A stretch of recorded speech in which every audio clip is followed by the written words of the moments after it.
Lóan og síðan leik ég Ali, hetjuna miklu og sebrakabra og síðan ég mjög dónalegur bílstjóri. Ég heiti Svavar Þór og ég leik Pétur sem fjölskyldufaðir á Dalvík. Halló, ég heiti Valgerður.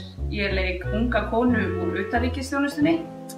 Einnig leik ég Bófa og skemmtilega furðuveru frá eyjunni Sebrakabra, hann á Búmsu. Halló, ég heiti Telma. Ég leik hressa eldri konu sem býr á Dalvík og heitir Elinóra. Einnig leik ég furðuveru sem býr á Sebrakabra og heitir Dúrilúra. Ég heiti Eva og ég leik ósköp venjulega húsmóðir í Dalvík, bara Sigrúnu. Kristín Svava heiti ég og ég leik eyrnamömmu, flóttamann frá Sebrakabra og svo leik ég Nónu, lífvera sem býr á Sebrakabra. Eyrnalangir og annað fólk frábær fjölskyldusýning. Eftir Kristínu og Iðunni Steinsdætur.